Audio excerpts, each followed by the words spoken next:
Sobat Parlemen dimanapun Anda berada. Jumpa lagi bersama saya Anita di podcast Ruang Parlemen Menyapa. Ya, hari ini luar biasa sekali di DPRD, banyak sekali kedatangan tamu dan salah satunya kita tadi ada rapat membahas mengenai sulitnya mendapatkan gas LPG. Ini sesuai request masyarakat kepada DPRD nih, karena akhir-akhir ini banyak masyarakat mengeluhkan, oh kok sulit banget nih dapat gas LPG. Dan tadi semestinya narasumber kita ada juga dari anggota DPRD dan pihak Perindak, namun karena ada rapat berikutnya yang sangat mendesak, jadi alhamdulillah kita masih berkesempatan untuk mengajak narasumbernya dari pihak distributor nih, salah satu distributor besar di Bengkulu.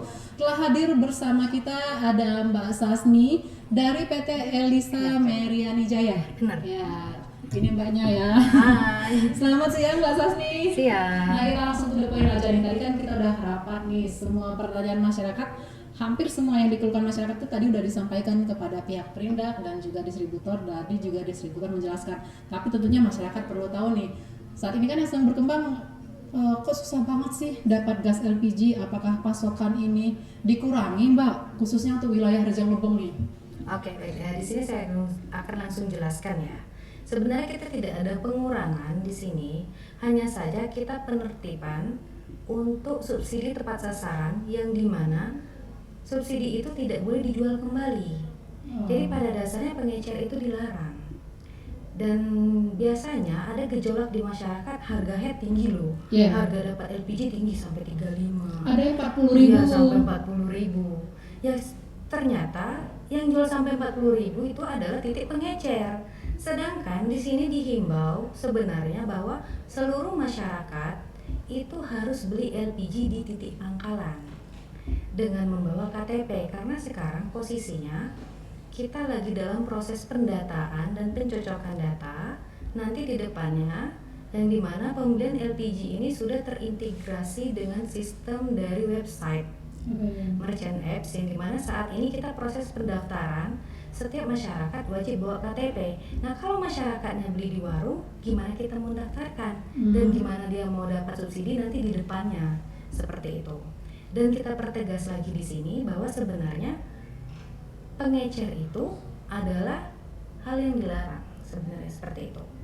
Karena masyarakat ini sudah ditetapkan bahwa beli gas itu di pangkalan dengan harga yang sudah ditentukan. Untuk wilayah Kabupaten Rejang Lebong, terutama di kota, itu harga jualnya 20.000. Jadi pangkalan berhak dapat dengan harga 20.000, seperti itu. Dan di sini juga minimnya kesadaran diri untuk orang menengah ke atas untuk menggunakan yang non subsidi. Terkadang yang menengah ke atas ini masih pakai yang subsidi, padahal sudah tertera mereknya untuk rakyat miskin. Jadi ya tolonglah kesadarannya ya, kayak gitu ya. Oh, jadi misalnya kalau dengan pendataan ini, jadi nanti bisa tersortir nih mana yang berhak pakai gas subsidi, mana yang enggak nih. Targetnya gitu ya, Mbak? Iya, targetnya seperti itu. Harapan kita juga seperti itu. Jadi lebih tepat sasaran ya, karena pengawasan subsidi ini sulit.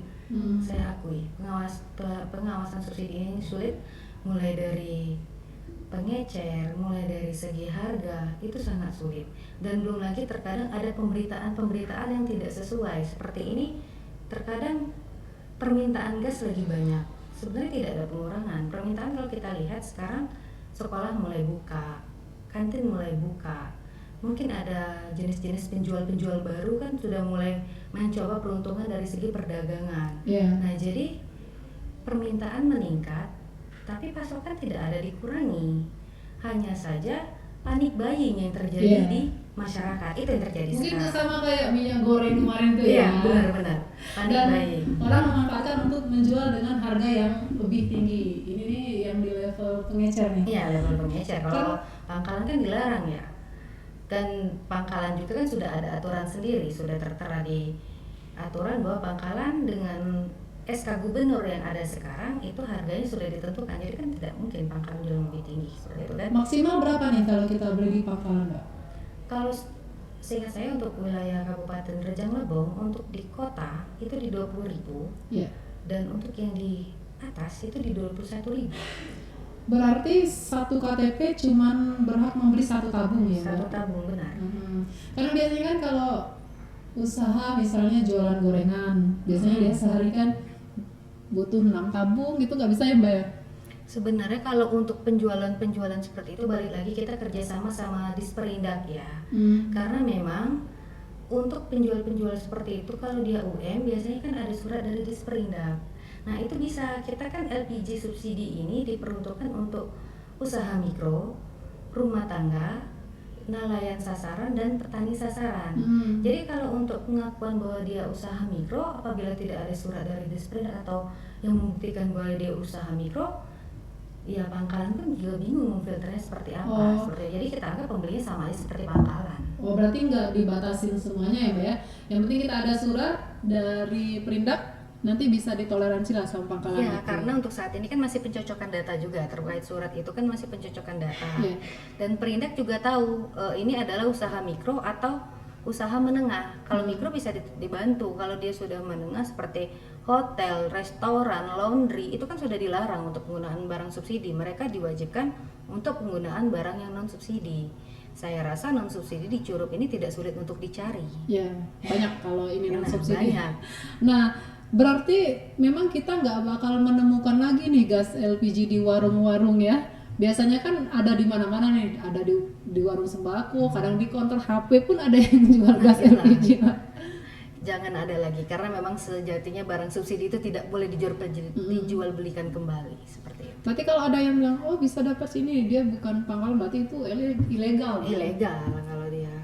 Kalau dari pihak Pertamina sendiri ada nggak sih Mbak semacam warning lah gitu kepada pengecer-pengecer itu agar tidak melakukan kegiatan seperti itu lagi?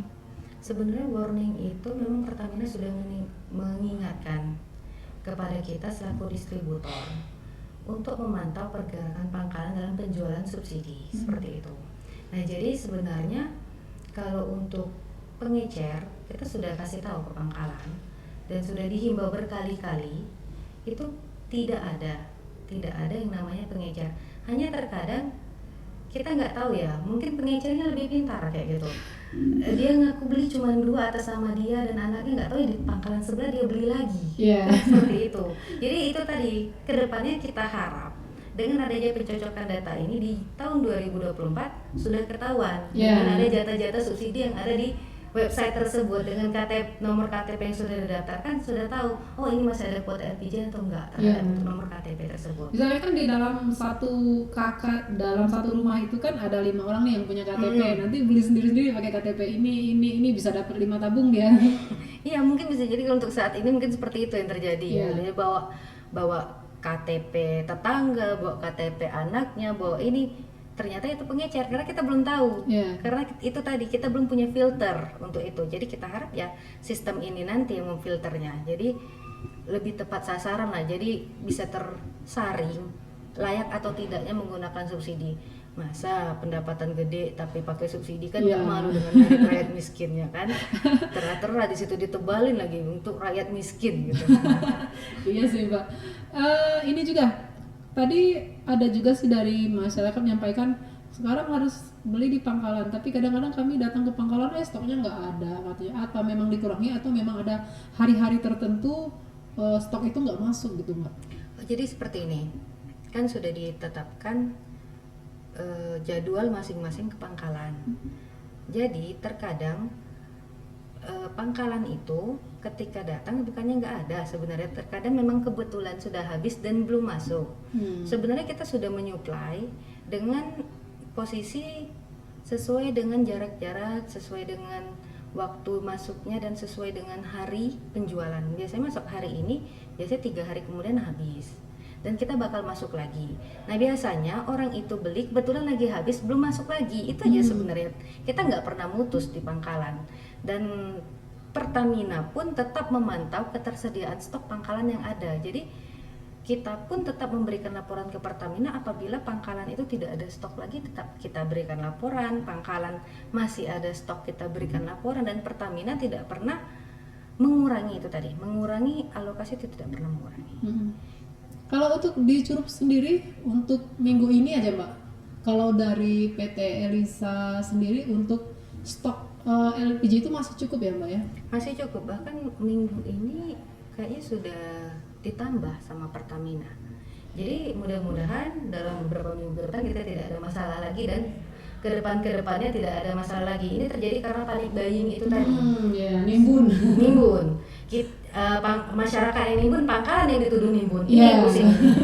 Kadang tuh pengecernya juga yang nimbun. Nah, Jadi, karena dia panik. ya, jual harganya sampai 40.000. Nah, jadi Sobat Parlemen, sebenarnya kalau stok gas LPG di Curug di Kabupaten Jawa khususnya ya, itu tuh nggak dikurangin, cuman kita harus belinya ke pangkalan dan bawa KTP. Benar. Ya. Kita nggak bisa beli banyak-banyak nih, karena memang ya sebenarnya sih peruntukannya itu memang untuk warga nggak mampu nih. Ini salah satu program dari Pertamina berarti Mbak ya? Negara sih tepat. Iya, negara ya. Negara ya. Untuk sambilan mendata ya, karena sebenarnya sasarannya tabung gas LPG itu sebenarnya memang untuk masyarakat Tidak mampu. tidak mampu sih ya. Kalau kita mampu ya belilah gas LPG yang 5 kilo lah ya. 5 kilo kalau berat bawa tabung 12 kilo ada yang 5 kilo. Itu kalau 5 kilo sama 12 kilo banyak ya Mbak ya? Banyak, bebas. Kayaknya lebih banyak deh di Bengkulu, di Curug deh, terutama di Curug dan terutama untuk di kota Curug itu saya rasa banyak. Iya. Terus katanya kalau kita tukar tabung gas yang hijau boleh kita tukar ke tabung yang 5 kilo gratis ya? Iya gratis, tabungnya tinggal bayar isinya aja. Oh gitu, kan mudah banget tuh, tinggal tukar tabungnya ke pangkalan ya? Iya ke pangkalan, ngapain ngantri beli 3 kilo yang 5 kilo nggak antri gitu, berat juga enggak gitu kan. Iya, berarti jangan panik ya, jangan panik, langsung aja datang ke pangkalan. Kalau pangkalan yang 1 kosong masih ada pangkalan lainnya di Curug kebetulan. Di Bengkulu ini, sebengkulu ini ada 3 distributor besar ya untuk gas LPG. Yang non subsidi dia ada 4. Ada 4 ya, dan tadi alhamdulillah tadi ikut rapat semuanya di DPRD dan semua menyatakan bahwa sebenarnya tidak ada kekurangan pasokan, cuman tadi karena kondisi panik di masyarakat, ya jadinya terkesan sulit untuk mendapatkan gas LPG tersebut. Benar. Nah, Mbak Sasni, terima kasih banyak waktunya telah hadir di DPRD Jambong. Kapan-kapan kita bisa silaturahmi kembali. Dan Sobat Parlemen, demikianlah tadi obrolan saya bersama salah satu perwakilan dari distributor gas LPG di Provinsi Bengkulu, ada Mbak Sasni dari PT Elisa Meriani Jaya. Dan kapan-kapan kita bakal ngobrol lagi mengenai isu-isu hangat lainnya. Jangan lupa untuk di-follow semua media sosial Humas DPRD Jambong, di channel YouTube Humas DPRD, di Instagram, di TikTok, dan di Facebook dengan nama akun Humas DPRD Jambong. Akhirnya saya Anita pamit undur diri bersama Mbak Sasni. Iya. Nanti Mbak, kalau saya bilang Parlemen berdaya, Rejang Lebong bercahaya. Oke. Ya. Akhirnya kami pamit. Assalamualaikum warahmatullahi wabarakatuh. Parlemen berdaya, Rejang Lebong bercahaya.